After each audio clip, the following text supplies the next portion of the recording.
Johnny and Janie, who are past childhood, are not yet quite grown into manhood and womanhood. They are in between. And the in-between period is known as adolescence. And one important aspect of adolescence is known as puberty. This name is used to describe the physical growth and change that bring sexual maturity.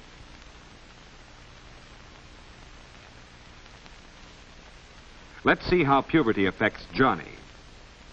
Puberty might begin any time between the ages of 9 and 16, but for average Johnny, it comes at 14.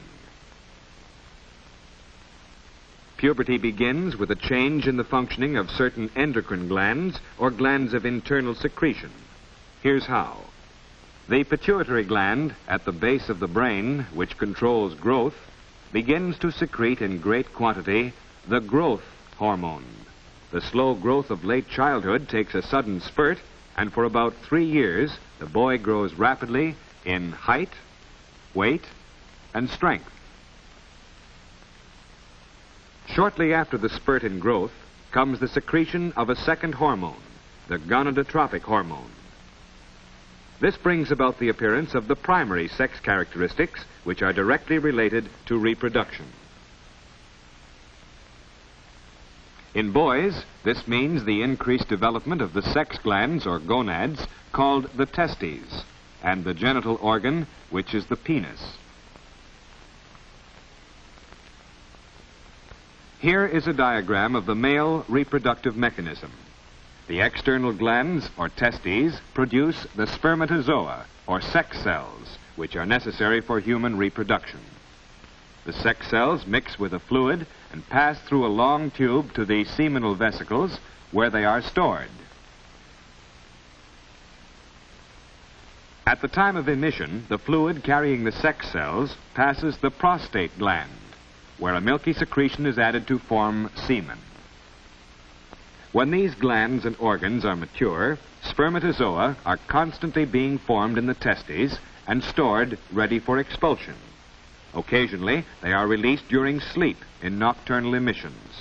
This normal involuntary action is considered a definite sign of puberty in boys. Along with the primary sex characteristics, other changes are related to sexual maturing. They are called secondary sex characteristics. These are physical features which distinguish the male from the female body, but are not directly related to reproduction. They include the growth of pubic and underarm hair, increased perspiration under the arms, and the growth of hair on the arms, legs, and chest. The muscles grow stronger, the shoulders broader, and the down on his face becomes coarser and thicker. Lengthening of the vocal cords brings about a change in the voice. During the change, sometimes it comes out high, sometimes low.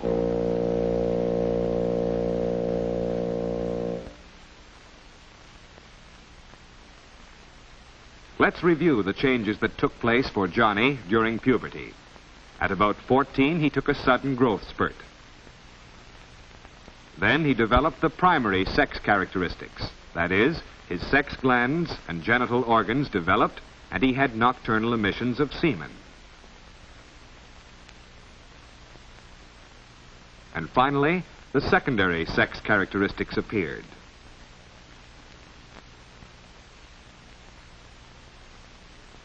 Now that all this has happened to our Johnny, he is very close to being a man. Let's see what happened to Janie during puberty. Here she is at age 10. She is an average girl, just as Johnny is an average boy. In girls, puberty is preceded for a year or so by increased secretion of the growth hormone from the pituitary gland. And for about 2 years, Janie grows rapidly. Actual puberty begins at about 13, usually a year earlier than it does in boys. At this time, the sex or gonadotropic hormone is secreted in greater quantities, and the sex glands and organs develop rapidly. Since these are all internal organs in girls, their rapid development may cause the stomach to protrude. The pubescent girl is usually very self-conscious about this.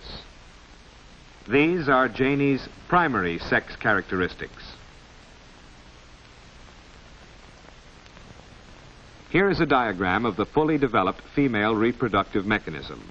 The ovaries are female sex glands in which the reproductive eggs, or ova, are developed.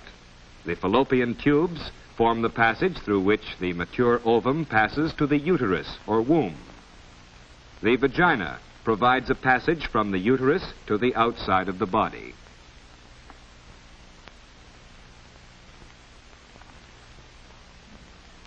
At puberty, female sex cells begin maturing within the ovaries. Usually, one egg reaches maturity and is released every 28 days. The ovum travels through the fallopian tube toward the uterus. At the same time, the lining of the uterus becomes engorged with blood and nutritive fluids in preparation for the development of a fertilized egg into a baby. If the female cell is not fertilized, it dissolves or disintegrates in the tube. Then the uterine wall lining, no longer needed to receive a fertilized egg, breaks down and is discharged from the body through the vagina. This release of blood, mucus, and unused cell tissue normally takes place every 28 days and is called menstruation. This is one of the primary sex characteristics of girls. The first time it occurs is called the menarche. Normally, after the menarche, there is a period of time during which the reproductive mechanism of the adolescent girl is still too immature for the conception of a child. Early menstruation is usually irregular, and Janie may feel real physical discomfort, such as cramps or headaches.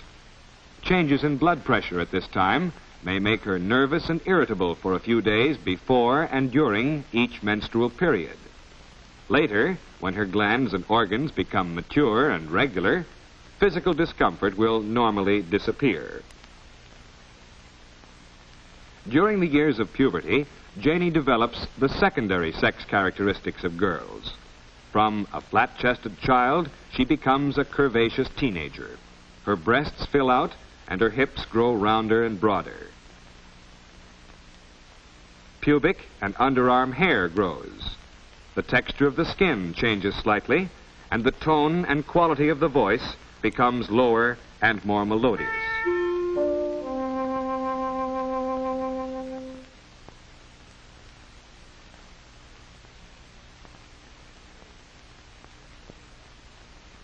Let's review the changes that took place for Janie during puberty. First, between 10 and 12, there was the sudden growth spurt. Then the primary sex characteristics developed. That is, her sex glands and genital organs developed, and menstruation began.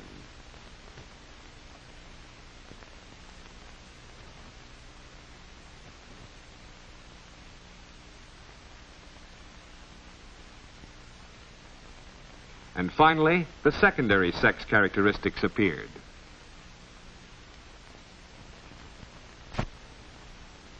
Now Janie is a normal teenager because along with these developments, the functioning of her endocrine glands has been normal.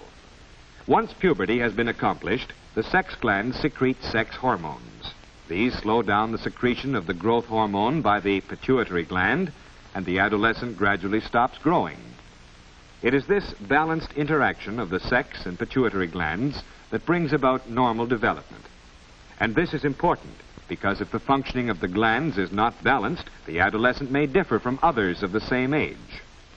For instance, the girl who reaches sexual maturity earlier than her friends may get the reputation of being boy crazy. Actually, the behavior that bothers her friends may be the result of early glandular activity. On the other hand, if sex hormone secretion is delayed while the growth hormone is active, the adolescent may grow much taller than his contemporaries, yet remain much less mature in primary and secondary sex characteristics. Although these differences are likely to even out in the end, they may cause emotional disturbances, which could have an effect on personality during adolescence and even later in life.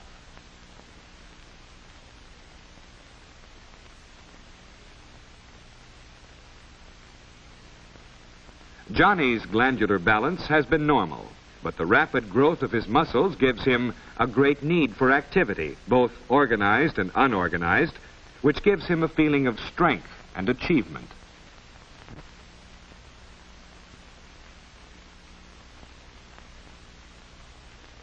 And this need for physical activity may express itself in many ways.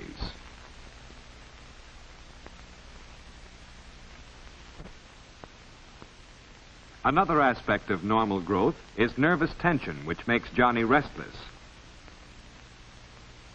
He may twitch and squirm when he tries to sit still. Adolescents just can't sit still for too long. His bones are growing too, but not as fast as his muscles, and this new ratio of bone to muscles upsets his coordination. This embarrasses him just when he is trying his best to be grown up. If adults don't realize that this awkwardness is just part of rapid and uneven growth, the adolescent's feeling of inadequacy is increased.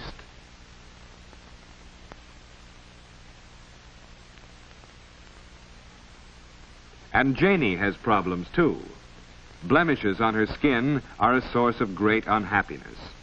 They develop when the oil-producing glands beneath her skin suddenly become larger and more active at the time of puberty, while the ducts leading to the surface of the skin remain disproportionately small. The resulting congestion causes blackheads and pimples.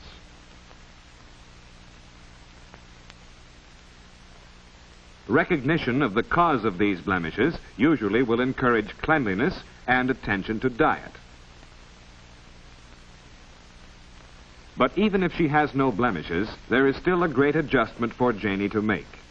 She sees herself now as she is going to be throughout her life. Perhaps in childhood she dreamed of becoming a glamorous beauty. Now she must realize that she is just an ordinary-looking girl. She doesn't say much to anyone about this, but to her it's a big thing. And just because Johnny's a boy, don't think that appearance and physique aren't important to him, too. Johnny and Janie both need reassurance that they are accepted and respected for what they are. Often, too, there are problems which seem to be emotional, but are really based on physical growth. It has been established that the functioning of the glands has an effect on the emotions. At the time of adolescence, there is a change in the whole system of endocrine glands. The position of these glands are shown on this figure, which represents both male and female. The thymus, which has no secretion and is not a true gland, is no longer considered part of the endocrine system. The adrenals, which affect circulation and muscular action, increase rapidly in size and activity during adolescence. The thyroid glands function irregularly, and of course, the pituitary and sex glands are more active.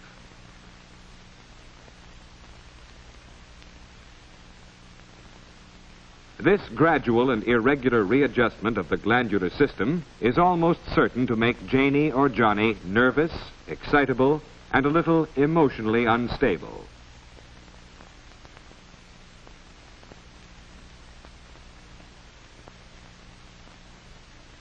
Of course, all this sudden development of bone, muscle, and tissue, together with great expenditure of energy, give Johnny and Janie ravenous appetites between meals, as well as at regular meal times. They satisfy this with a tremendous food intake, especially concentrated foods like desserts and candy.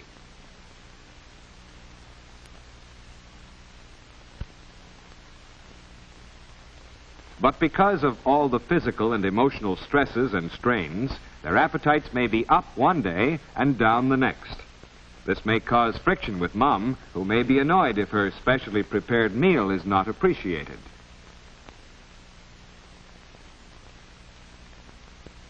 Problems may arise from sudden mental development, too. He wants to think things out for himself, which may take the form of arguing with his elders. During the years of puberty, the number of mature brain cells increases greatly. The intercommunication system of the brain strengthens and develops. There is a new craving for mental activity. Johnny begins to question authority. Again, recognizing the physical basis of this increased mental capacity should lead to patience by parents and the encouragement of real family discussion.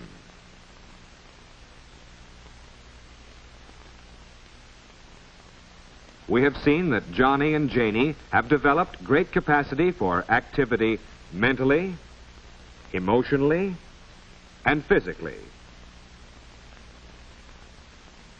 They have grown much stronger.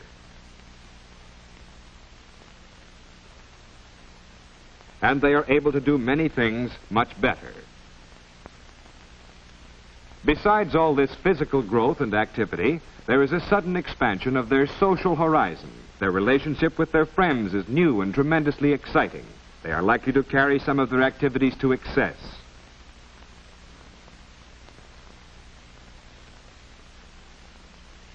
They may burn the candle at both ends, and if they don't watch out, fatigue, general achiness, digestive troubles, susceptibility to infectious diseases, or even imaginary illness caused by emotional maladjustment may develop. These are common dangers during adolescence, and to guard against them, Johnny and Janie must have enough sleep, lots of fresh air, plenty of nutritious food, and regular medical checkups to make sure that their physical health is good.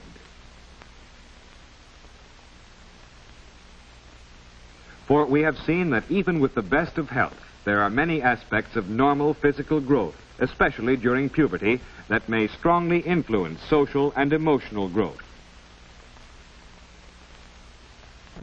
Therefore, each Johnny and each Janie need the sympathy, understanding, and cooperation of parents and teachers to help them through these in-between years that we call the age of puberty.